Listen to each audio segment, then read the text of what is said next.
If you can't use force to stop a friend from drinking and driving, Hop in. use your wits. This is your car. Yeah. My brother had the same car. He never let me drive it, though. No? So you must have had me in mind when you bought this. Wait till he hears you've got the same one, and you let me drive it, right? Okay. Yeah. Take the keys, call a cab, take a stand. Friends don't let friends drive drunk. To stop a friend from drinking and driving, don't create a scene. Create a diversion. You all set? Yep. Got your car keys? Right here. Pit stop? You know what? I'm okay. No, let's go. Car keys? Car keys. Yeah. They're right here. What happened to them? No. I had them. They were here. They were right here. They'll turn up, and when they do, Michael, hang on them for us. Oh, yeah, right. Yeah. I'll call a cab. Take the keys, call a cab, take a stand. Friends don't let friends drive drunk.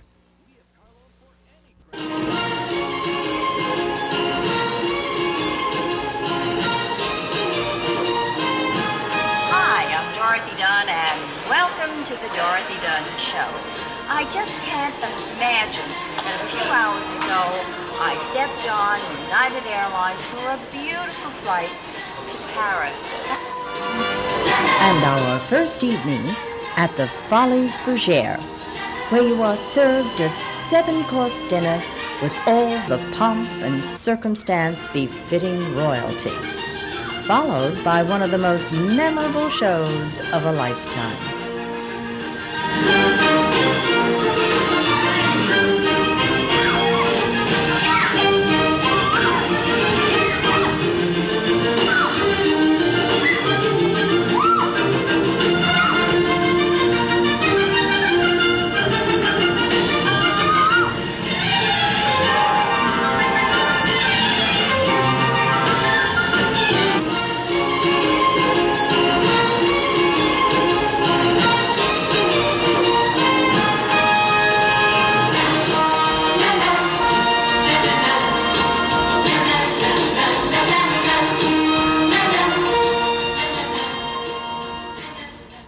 The next morning, I awoke in the most delightful room at the Intercontinental Hotel overlooking the floral courtyard fountain that faces the Terrace Fleury restaurant where we dined for lunch that afternoon.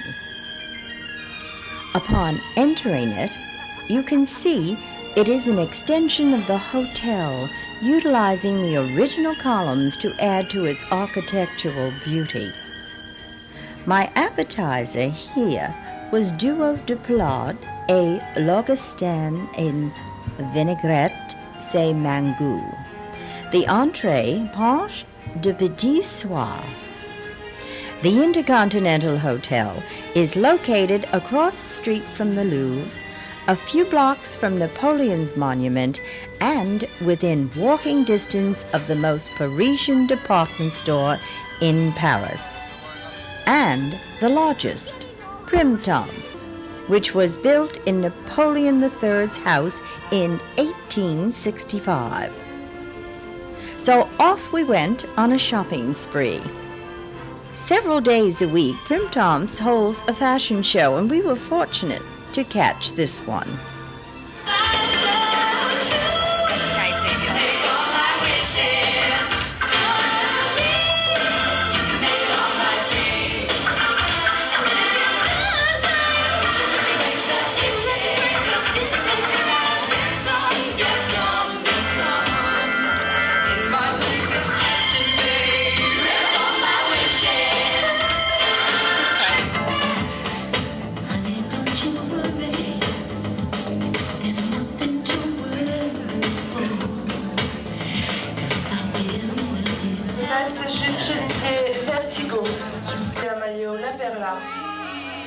Geraldine is wearing a shirt and a swimsuit by La Perla.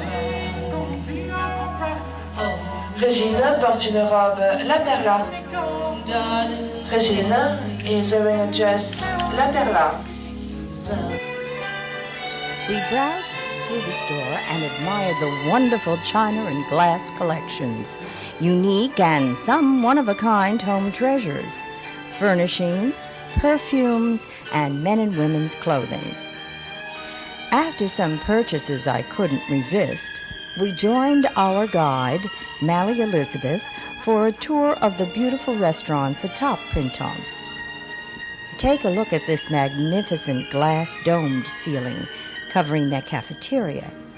And outside on the roof, you can see the tops of the Opera House, the Notre Dame, the Louvre, Madeleine's Church, the Eiffel Tower, the Grand Palace, the Arc de Triomphe, St. Augustine Church, and in the distance, Montmartre, where you find the striving artists, and Pigalle, known for its ladies of the evening, still to be seen there.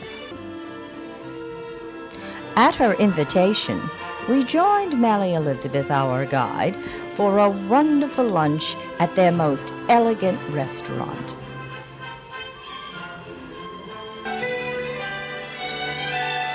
We then strolled along the streets of Paris, took a ride on the metro, and found ourselves at the Arc de Triomphe. We examined this intently, and I stopped by to pay a tribute to the tomb of the unknown soldier below it. It was then back to the hotel for tea and to listen to the music of the harpist. A tour of the ballrooms and a look at the magnificent ceilings made our afternoon complete. Rail Europe provided us with tickets on the TGV, and we had heard so much about the speed trains in Europe, we were anxious the next day to hop aboard and have it take us to Nice on the French Riviera. What a comfortable, quiet, beautiful ride it was as we sat and watched the restful, picturesque countryside. Though it is a 7-hour trip to the south of France, and the views go by so fast, after a walk through the train to the snack bar for a little bite, it seemed no time at all before we arrived at our destination.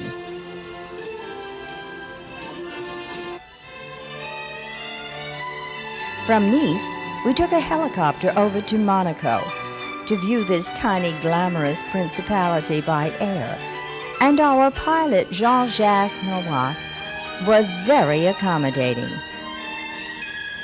There is the glistening, yacht-filled marina, and next to it, one of the beaches of Monaco.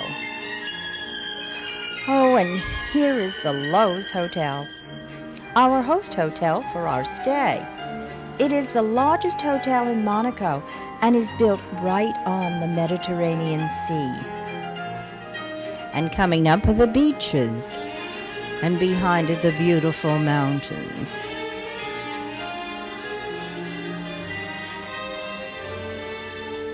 And the palace, the home of Prince Rainier and his children, and of course former Princess Grace.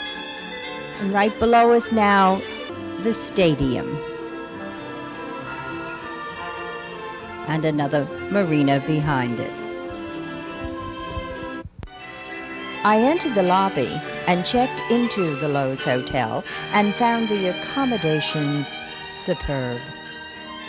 As an American, they make you feel right at home.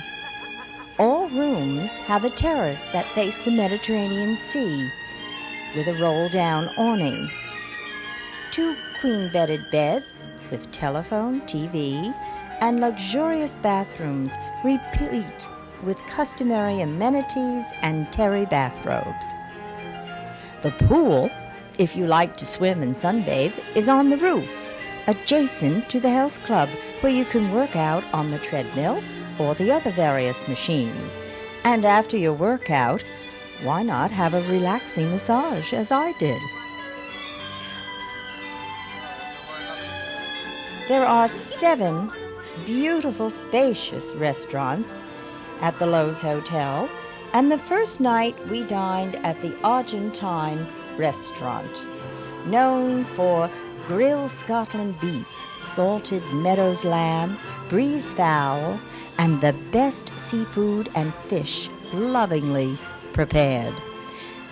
The restaurant features the largest grilling wood and charcoal spit anywhere.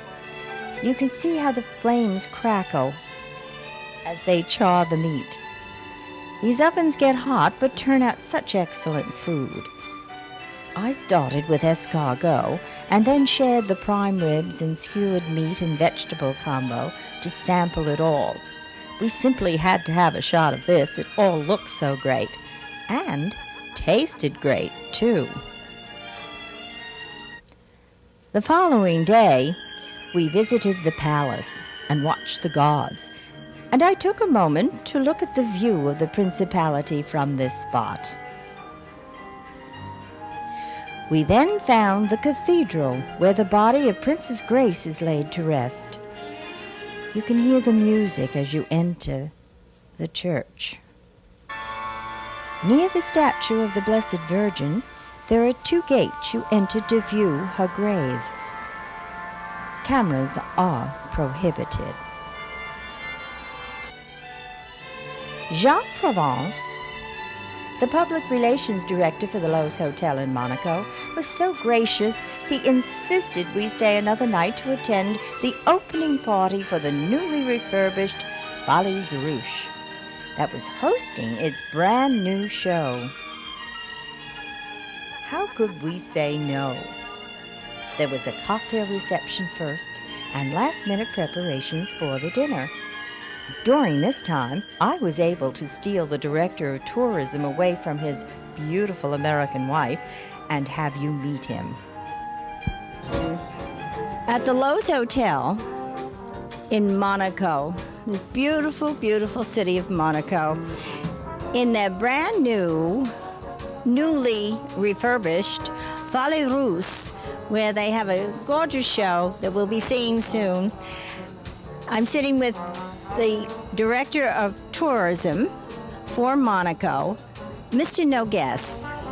And I'd like you, Mr. Nogues, to tell us something about this gorgeous little principality of Monaco. Good evening. Monaco, as you know, is a very little spot on the map in Europe, situated between France and Italy. Yes. And although it is a very tiny principality, it has a lot to offer for Americans who like to visit Europe, because they can find here some Italian origins, some French culture, some Swiss order, some American influence also when Princess Grace came here. And yes, I see a great deal of American influence here. You feel very much at home in Monaco. Any Americans who want to come and visit? We love Americans. And by the way, my wife is American. Oh, yes, she's beautiful. She's lovely. I just met her outside. Very, very nice. And you've been a native of Monaco all your life? I was born here, and so did my father, my grandfather. Very fortunate, and it's always a pleasure to come back here. Well, come back here. Where were you before? I mean, when I happen to travel, to go to United States or to Japan, to come back to Europe and to Monaco, it's lovely to come back to this little spot. Yes, we just got a beautiful aerial view of Monaco. And the helicopter, and it's just so pretty. It is. It's like a little fairyland. There are many things, though, that people don't know about Monaco. They don't know, for instance, that Monaco was the country placed #1 for the quality of life in Europe. We take great care of environment here. We enjoy the Mediterranean Sea, and also the fact that we are very close to the Alps, that our climate is very mild all year long, and that there is everything going on here, artistic events and sports events. Soon we'll have the famous Monaco Grand Prix Before that, we have the tennis tournament, and we have a golf tournament as well. So all year long, we have something going on. Yes, and it's very glamorous. You have all those beautiful casinos, and the one big casino there, they're right in the heart of Monaco.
I'm sorry we were interrupted, but the show had to go on. And now we're back again with Mr. Nogues, who is the Director of Tourism for Monaco. Now tell me, what has been new and innovative recently in Monaco that will bring my viewers to Monaco? Well, we have more and more activities with the sea, the Mediterranean. Yes. We recently have a new touristic submarine, and it will be it's the first of its kind in the world, because the hull is entirely transparent. So the 45 people who are coming into the submarine are able to see all around them the underwater. Is that so? Well, where does that leave from? It leaves from the harbor. Yes. And it goes a little bit outside for 45 minutes. Yes. And it's a spectacular show. Oh, is that now? Can you take that now? Oh yes, you can take it. It has the royal family has been opening this 2 weeks ago. Oh, this is one of your tourist attractions, then. That's right. Well, it's been very delightful talking to you. Thank you. I hope you enjoyed the evening. Oh, we certainly did. It was a beautiful evening with the show and with the new opening of the Folie Russe in the Lowe's Hotel.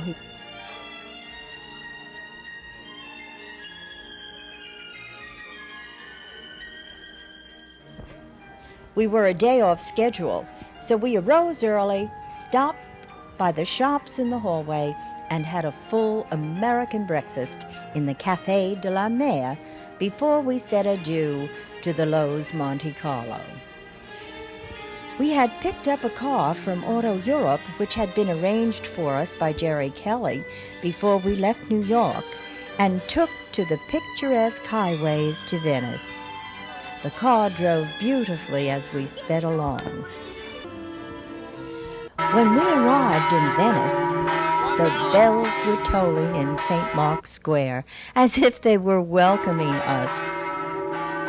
Venice was once the marketplace of the world in its time. In St. Mark's Square, the hub of bustling merchants who came by boat from all over to sell their merchandise. Venice is very much alive today and has some of the best shops in the world. You can see artists in the square painting and selling their works. Well, after a ride on the gondola, which is a must for any tourist, we came upon one of the most fantastic restaurants I have ever been to, called Antico Pignola. We were greeted with the warmth and graciousness Italians are known for. Oh, and what delicacies to behold. Doesn't it all excite your senses? How I wish you could enjoy this meal with us. It was one of the best Italian meals I have ever tasted. And what a joy our waiter was, with his grin from ear to ear. He took special pains to service us and told us about his American mother-in-law, Flitzy, who lives in New York. His name was Antonel Lazula, and he served us beautifully. After looking over their menu and wine list for the evening, we were enticed to return for dinner to meet the wine steward Peppo and take a peek at their $1 million wine cellar. What is the most expensive bottle of wine that you have here in the room today? There is a difference between a wine bought from a factory and is an expensive wine, like a Romanée Conti. And that goes to, what, around $600 a bottle or something? Yes, almost. And there is some others made by collection, certainly kind of years, as we've been speaking about. Yes. 1958, for example, like Chateau Lafite.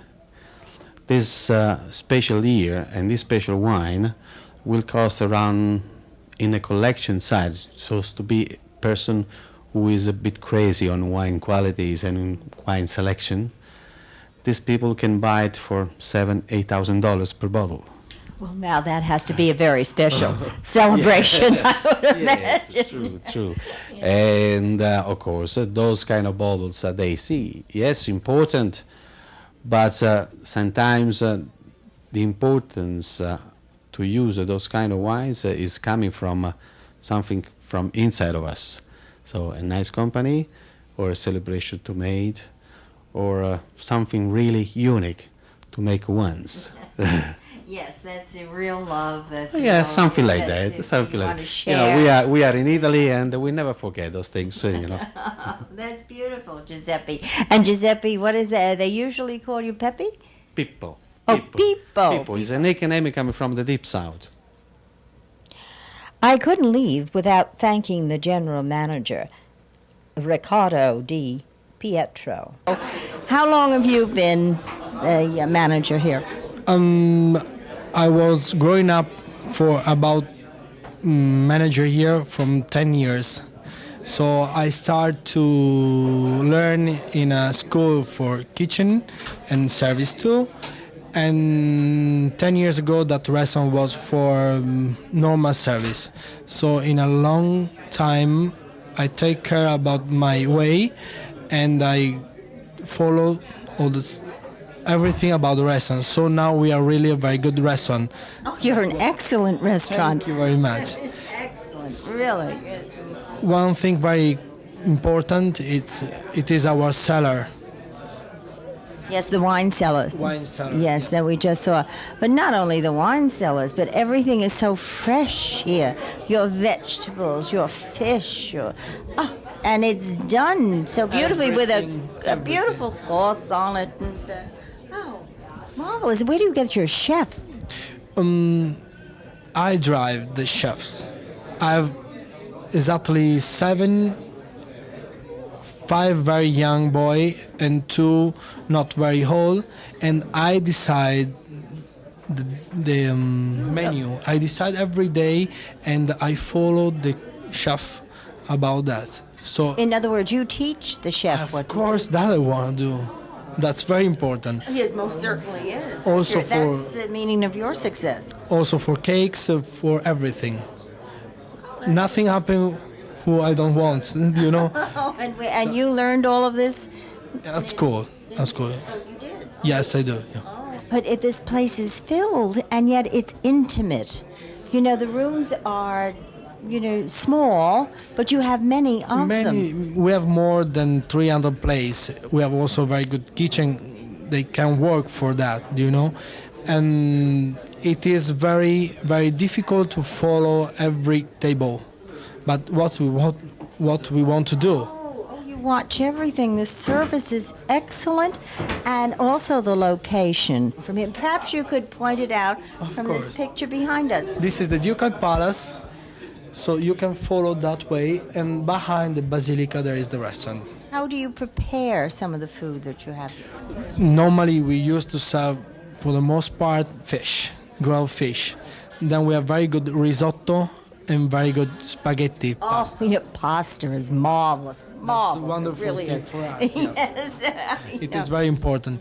That one I can suggest to your friends. That's spaghetti with fresh clams, or risotto with scampi and rocket, green rocket, fresh rocket, and also all different typical Adriatic seafood about hors d'oeuvre, Oh, the seafood is wonderful. It really is. It's so fresh, and I love the way the waiters prepare it. And they just lift off that More bone. than 7 different kind of crabs and squid and pink crevettes.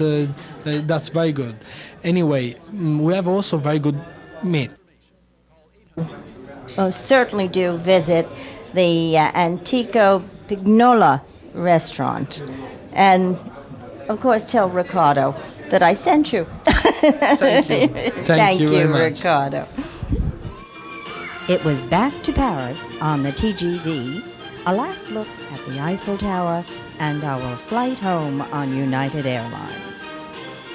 We did wish we had more time to spend, but how nice to be able to share my European experience with you. If you are interested in visiting any of these destinations and hotels, please give me a call at 212-683-5215. Hope you enjoyed the show. Please be with me again for more of Paris, Nice, and Venice at the SRS hotels.